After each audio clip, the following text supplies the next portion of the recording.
Il n'y a pas que les entreprises qui peuvent devenir vertes, les écoles aussi.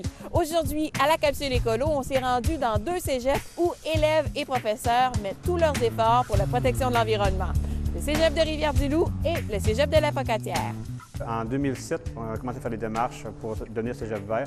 Dans le passé, on a fait beaucoup d'actions, mais on voulait être reconnu. Donc, en 2007, on a fait une demande à Enjeu pour être cégep vert niveau 1. Et en mois de mai, on va déposer à Enjeu notre demande pour une cégep niveau 2. Ici, au cégep de la Pocatière, il y a plein de belles mesures environnementales. On fait plein de choses pour protéger l'environnement. Quoi, concrètement? Première chose, premièrement, on s'est attaqué à l'énergie. Donc, on a coupé beaucoup de consommation au niveau de l'énergie. Par la suite, on a regardé qu'est-ce qui polluait le plus. Naturellement, on s'est dit, bien, c'est le papier, ce sont les canettes, ce sont le verre. Donc, on a mis un peu partout dans le cégep des bacs de récupération où les gens, de façon volontaire, déposent le papier qu'ils n'ont plus besoin, déposent leurs canettes, déposent le verre et ainsi de suite. Il y a aussi le compostage qui se fait ici. Naturellement, le compostage, depuis l'an passé, grâce à la ville de la Pocatière, nous compostons tout ce qui est les déchets de la cafétéria.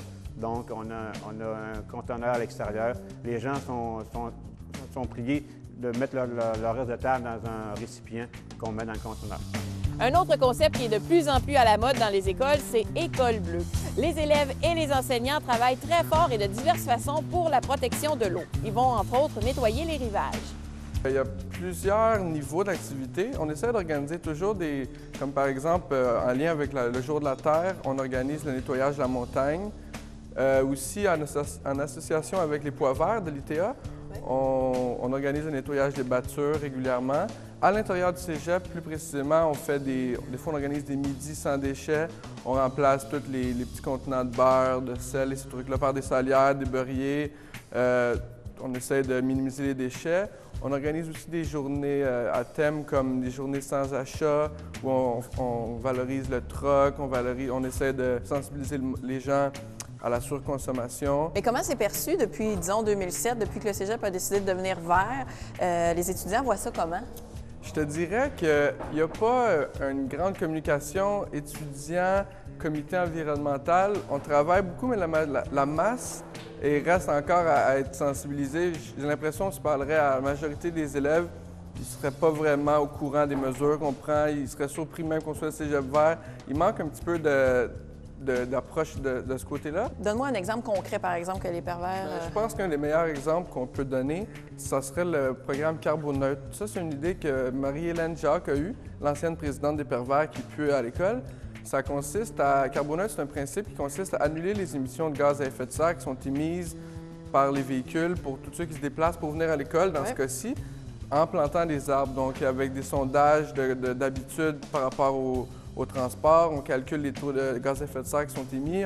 Ensuite, on plante des arbres pour annuler ça. Fait que c'est vraiment quelque chose de gros, c'est un gros projet.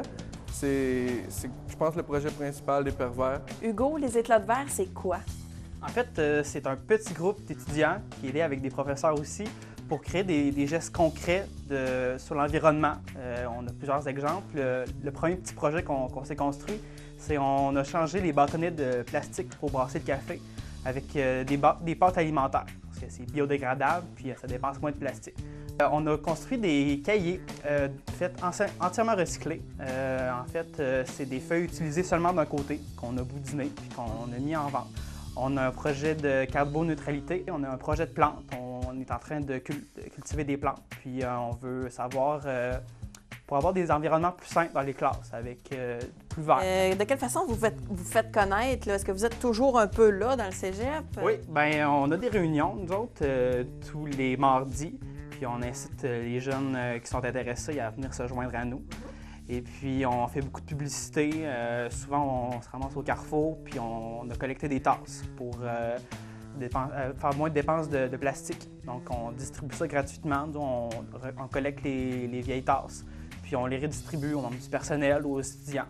La population est ouverte. Donc, c'est pour ça qu'il se crée des comités comme ça, pour aider à tout le monde à comprendre. Puis, on fait des recherches, puis on essaie de trouver des moyens originaux pour rendre plus vert le cégep. Il y a aussi d'autres programmes qui aident les écoles à devenir plus vertes, comme les écoles vertes Brundtland ou EVB. C'est un mouvement pacifiste et écologiste qui a vu le jour en 1992 au Québec. et auquel adhèrent plus de 500 établissements, incluant les élèves, la direction et les enseignants. D'abord, ça prend la volonté des élèves puis du personnel pour devenir une école verte. Ça ne s'improvise pas puis ça ne vient pas de la direction. C'est qu'en 2006 à peu près, par les étudiants et du personnel, on a dit, bon, il faudrait peut-être constituer un comité environnemental au cégep.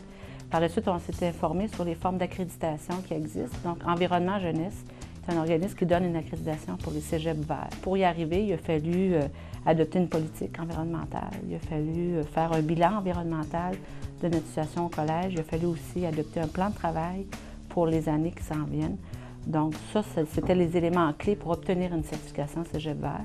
Et à notre premier dépôt, on a obtenu le niveau 2 de certification cégep vert, qui existe 3 niveaux. Alors, on a déjà le niveau 2, on est très, très content de cette mention-là. À partir du moment où on a décidé d'être un cégep vert, qu'est-ce qu'on fait là? Étant donné qu'on a demandé à une personne ressource externe de faire un bilan environnemental, qui a quand même été un exercice fastidieux, où la personne ressource a fait le tour du collège pour dire voici les endroits où on pourrait réduire, on pourrait réutiliser, on pourrait mieux faire au niveau environnemental.